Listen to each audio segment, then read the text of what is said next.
さあ、ようやくです。ぬけぬけ病チャンネルを開設することができました。お待たせしました。全国のランナーの皆さん。全世界のランナーの皆さんですね。これからよろしくお願いします。そんな私は、こっち、最近作った名刺なんですけども、体ドック代表の理学療法士、西山と言います。よろしくお願いします。この動画をですね、最後まで見ると、あなたは抜け抜け病を説明できるようになります。そして、抜け抜け病になる理由がわかります。さらに、4つのタイプ、抜け抜け病って4つのタイプがあるんですね。知ってました？本を読んだ方は知っているかな？あれよりももう少しわかりやすい表現を使ってお伝えしていこうと思います。内容に入る前にですね、一つだけ報告があります。これは、じゃん！抜け抜け病のランナーの施術が100名超えました。ようやくです。長かったです。5年かかりました。これからもっともっと増えてはいくとは思うんですけども、100人という節目を目標にしてきたので、とりあえずは第1段階の目標はクリアということで、今回の YouTube のチャンネルを開設したところです。さあ、内容に入っていきますね。抜け抜け病って何というお話です。抜け抜け病って何でしょうね。いろんな呼び方があります。例えば、こっち。カックン病だったり、ローリング病、抜け症。海外ではランナーズジストニアというような呼ばれ方をしています。いろんな症状があるんですけども、この抜け抜け病っていうのは、風邪と一緒の通称なんですね。通称なので、正式な医学名とかではありません。風邪の中に鼻水とか咳があるように、抜け抜け病の中にはいろんな症状が隠されてます。そのいろんな症状によって名前っていうのが変わっているようです。ただこのチャンネルでは統一して抜け抜け病というふうにお話ししていきます。さあ、抜け抜け病って何でしょうね。私が100名以上のランナーの体を触ってきて思ったことです。簡単に言います。抜け抜け病とは特定の筋肉に力が入らないということです。なんか怪しく空白ありますよね。そこがものすごく重要で、これまで見過ごされてきたところじゃないかなと思います。抜け抜け病とは特定の筋肉に力が入りすぎて、それ以上力が入らない状態なんです。この力が入りすぎてというところがとっても重要です。それがない場合、特定の筋肉に力が入らない。これ皆さんが感じている感覚なんです。蹴ろうとしても力が入らない。踏ん張ろうとしても力が入らない。足を前に出そうと思っても力が入らない。これは皆さんに共通しているところ。力が入らないとどうします？そうです。力を入れちゃうんです。これが悪循環を作ってます。なんでかというと、特定の筋肉に力が入らないだけではなくて、力がすでに入りすぎていて、それ以上に力が入らない状態なんです。これを力が入りすぎているというところに、まずは気づいてください。このランナーズジストニアと海外で呼ばれているジストニアという名前からも勝手に力が入っちゃうっていうことなんですよね。なので、この力が入りすぎてるというところ、何回も言いますよ。力が入りすぎて、それ以上力が入らない状態なんです。ただ、感覚的には、特定の筋肉に力が入らない感覚です。だから、力が入りすぎてそれ以上力が入らないという状況は、何この感覚。めっちゃ怖いんだけどっていうような恐怖。この恐怖体験に変わっちゃうんです。なんでかというと、特定の筋肉に力が入らないから力を入れちゃうんです。入れても入れても力が入らないんです。でもそれの状態の本質は力が入りすぎてるから、もうそれ以上力が入れることができないんですね。それでも力を入れようとするんです。でもそれ以上やっぱり入りません。っていう悪循環を繰り返ししていると、恐怖、皆さん言われます。怖いと。走るのが怖い。これはものすごく体に影響してきます。この恐怖というところからも、抜け抜け病を解説していくので、それは後からまた説明していきますね。抜け抜け病とは、特定の筋肉に力が入りすぎて、それ以上力が入らないことを言います。これは覚えておいてください。さあ、ここからは、なんで抜け抜け病になるのかについてお話ししていきます。皆さんいろいろと調べてるとは思うんですけども、原因は不明とされています。もちろん、海外でも不明なんです。海外はですね、基本的には手術とか薬、投薬ですね。で、改善しようとしているようです。中には、足首に装具をつけたりとかっていう方もいらっしゃるみたいです。あと、前に走るときに症状が出るから、後ろ向きで走るというランナーもいるみたいです。みんな必死で、その症状を改善しようと頑張っていますね。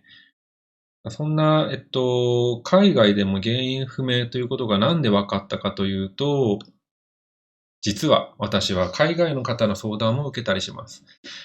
Facebook と Twitter なんですけども、ランナーズジストニアのグループに入れてもらってて、その中で皆さんがいろいろと投稿してくれるんですね。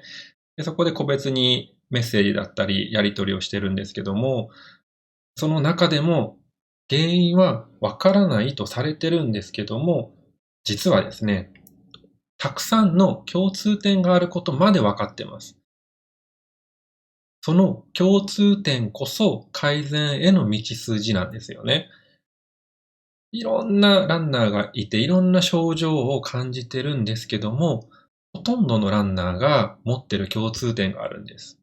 なので、そこの改善への道筋というところをお伝えしていこうかなと思います。これは多くの体を見てきたから伝えられることだとは思います。結構いろんな人が言ってるんですけども、そうじゃないよっていうことがたくさんあります。5年前は情報が全くなくて悩んでたんですけども、今は情報が逆にありすぎて悩むランナーの方も多いかなと思います。だからどの情報を信じるかっていうところは難しいとは思うんですけども、おそらく一番見てるのは私、西山です。抜け抜け病って Google で調べると、ベース、西山って Google が予測変換してくれるようになりました。これが全てではもちろんありません。でも、今までたくさん見てきた中での共通点というところが、もしかしたらあなたにも当てはまるかもしれません。ですので、その共通点についてお話ししていこうと思います。その共通点の中でも最も多い共通点です。これは何かというと、もうこれです。抜け抜け病の症状が出る直前に何らかの怪我を皆さんしてます。これが症状が出る方の足を怪我している人もいれば、反対の足を怪我している人もいます。多くは反対の足を怪我している人が多いです。もちろん、この怪我をしてなくても、抜け抜け病の症状が出る人もいましたね。例えば、インフルエンザで4日間練習休んだ後に症状が出た人もいます。だから、多くの方の共通点なので、これが全てではありませんけど、直前にほとんどの人が何らかの怪我をしています。そして、その8割ぐらいは反対の足を怪我している人が多いかなと思います。だから、もし今怪我をしている方、いますよね。痛みを我慢して走るっていうのが当たり前になってるみたいなんですけども、そうじゃないんです。もし今怪我をしている方は気をつけてください。抜け抜け病は突然やってきます。これがですね、怪我が治るイコール痛みがなくなるではないってことです。怪我をしている方はしっかり怪我を治して動き方まで戻してから競技に復帰してください。はい。なぜ何十年もの間原因不明だったのかというお話です。抜け抜け病のランナーの私が見てきた 80% 以上の人が症状が出る反対の足に問題があるんですね。でこの反対の足に問題があるというところは人数を見ていかない限りは多分分かんなかったことだと思うんです。それが症状が出る方だけを治療してきたランナーばっかりなんです。いろんな話を聞く中で左足に症状が出てると、やっぱり左側のお尻をマッサージするとか、左足の力が入らないところの筋トレをするとか、症状が出る方ばっかりを治療している方が多いんですけども、80% 以上の人がその反対の足に問題があるんですね、実際。だからこれは見過ごされがちなところ。でも、どうして反対の足に問題があるのかというところ。はい。なぜ症状が出る反対の足が問題なのかっていうところなんですけども、症状が出る直前の反対の足の怪我が関係しているんじゃないかな、クエスチョンってぐらいです。難しいですよね。ちょっと順序立ててお話ししていきますね。怪我をすると痛みをかばうと思います。難しい言葉では疼痛回避姿勢を取るというんですけども、痛みを回避する姿勢なんです。力を入れたくない、痛い方には。その痛みから逃げる姿勢で走るとどうなるかというと、走るフォームって左右差が生まれますよね。ただ、その左右差が生まれていることに本人が気づかないんです。そもそもさっきの疼痛回避姿勢っていう左足に痛みが出てる時にそのまま走ったら痛いのでちょっと重心を右にっていうのは意識してるものじゃなくて脳が勝手にやっちゃいます。だからその痛みを回避する姿勢っていうのが人それぞれ違うんですね。ある人は重心を右に移動させる。ある人は左にこう傾ける。いろんなタイプの人がいます。だから、ここで問題なのは、そのフォームの差、痛みを回避する姿勢をとってるっていうところに本人が気づかないっていうのが大きな問題なんです。ここがものすごく重要なんですけど、めちゃくちゃ難しい内容になってきます。この難しい内容などは、その個別にまた動画でアップしていくので、今回はこれだけ覚えてください。痛みがなくなったから治ったは間違いですよと。先ほども言いましたけども、痛みがなくなったら怪我が治ったではなくて、痛みがなくなったら必ず動き方のチェック、フォームのチェックをしてください。その痛みを回避する姿勢を取り続けている人がほとんどです。これは自分では気づかないので、専門の体を見るプロの人に見てもらうのが一番いいと思います。だから、抜け抜け病の特徴的な走り方を周りの人が見たときになんで声をかけるかっていうと、足が痛いのっていう風に聞かれるみたいです。でも本人はもう痛みがないので、足は全然痛くないです。っていうような会話がいろんな選手の間で聞かれます。だから、旗から見ると痛そうに走るんです。ここがものすごく大事なポイントになります。ただ難しいので、別の動画を作りますので、それをご覧ください。はい。大まかな概要分かってきましたでしょうか。抜け抜け病とは力が入りすぎてそれ以上力が入らない状態。これは OK ですね。それでどうして、抜け抜け病になっちゃうのかっていうと、その直前の怪我が関与している可能性がありますよということです。だから今怪我をしている人は気をつけてくださいね。怪我の痛みが治って走り出した時に違和感を感じたらすぐ相談してください。さあ、次はですね、抜け抜け病には4つのタイプがあるよというふうにお伝えしたと思うんですけど、それをお話ししていきますね。抜け抜け病の4つのタイプです。抜け抜け病とは、特定の筋肉に力が入りすぎて、それ以上力が入らないことでしたね。そして、この感覚っていうのが怖いよという恐怖体験の話までしたと思います。この恐怖という感情が生まれた時に、動物がどういう反応を取るのかというのがあってですね。それが fight or flight fight or flight 合ってるかな。闘争反応。戦う、そして逃げる反応。この2つって言われてるんです。で、これって恐怖を感じた時の動物の反応なんですね。で、人間も動物なので、恐怖を感じた時に戦うもしくは逃げるという反応を示しています。それで2つのタイプにまず分けます。力が入らないけど、その筋肉を使ってしまうファイトタイプ。もう一個が力が入らないから違う筋肉を使うフライトタイプです。これはこの本の中ではスタンスタイプとスイングタイプっていう風に分けてたんですけど、ちょっとこっちの方が分かりやすいかなと思ってちょっと分類の仕方を変えてます。はい、まずは力が入らないけどその筋肉を使ってしまうというファイトタイプです。戦う方ですね。力が入らないのにその筋肉をあえて使っちゃうっていう戦いに行ってるタイプです。じゃあその筋肉を使うタイミング、力が入らないタイミングっていうのがいつなのかというところで、またここから2つに分かれます。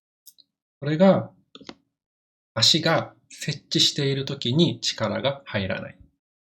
もう一つが足を前に持っていく時に力が入らない。この2つのタイミングがあります。最初に足が接地しているとき。これ、本でも出てきましたけど、フレクションタイプ。屈曲ですね。曲がるタイプです。どういうことかというと、これがどんな症状なのか。カックン病だったり、カクカクだったり、膝が勝手に曲がりそうというような症状の訴えがあります。で、その膝がカックンっていうのは、膝カックンよく小さい時に友達同士でしてたと思うんですけど、あの感じですね。膝が急にポキッと曲がっちゃうような感じ。で、あの感覚が、走ってる時にも設置した時にカクッと力が抜けちゃう感覚になることがあるようです。それが一つ目です。そして次が足を前に持っていく時に症状を感じるのが delayed type。delayed っていうのが遅れるという意味があります。どんな症状かというと、足が遅れて出てくる、足が後ろに流れたまんまという症状です。これが2つ目です。ここからはフライトタイプですね。力が入らないから違う筋肉を使っちゃうと。これもいつ力が入らないのか、足が接地している時と足を前に持っていく時で分かれます。足が接地している時にエクステンションタイプです。伸展。さっきはフレクションで屈曲だったと思うんですけども、今回は足が接地している時に伸展しちゃう、伸びきっちゃうタイプです。じゃあこういう子たちがどういう症状になるかというと、足が棒になったり、足が固まるという表現をします。結構多いタイプじゃないかなとは思います。これが3つ目ですね。次のタイプが足を前に持っていくときにローリングするタイプ。回転ですね。これがどういう症状かというと、足が勝手に回る。コントロールできないというような表現をします。フライトタイプなので、力が入らないから違う筋肉を使った結果、伸展の筋を使っちゃう。もしくはローリングに必要な筋肉を使っちゃうというようなタイプです。これまでの4つのタイプをまとめると、こういう表になります。設置した時に症状を感じる人はフレクションタイプとエクステンションタイプに分かれて、前に持っていく時に症状を感じる場合はディレイドタイプとローリングタイプ。この4つのタイプ、厳密に言うとこれが複雑に組み合わさっている人たちが多いんじゃないかなと思います。症状が軽い人たちはこれ1つのタイプだったり2つのタイプだったりいろんなタイプがあるので大まかにはこの4つのタイプになります。さあ長々話してきましたけども、抜け抜け病とは何なのか。これはもう特定の筋肉に力が入りすぎてそれ以上力が入らないからどうにかして必死に動かそうとした結果生まれる違和感なんじゃないかなと思います。このどうにかして必死にというところが皆さんの辛い気持ちを表してるんだと思います。みんなやっぱり走るのが好きで、また走りたいけど走れないというやきもきした気持ちを、必死に隠して走ろうとしてしまう。周りの人に理解がされなくて、誰にも相談できずに悩んでる人たちもたくさんいました。だからそこの自分の中での葛藤、自分一人でしかわからない感覚なので、その葛藤が、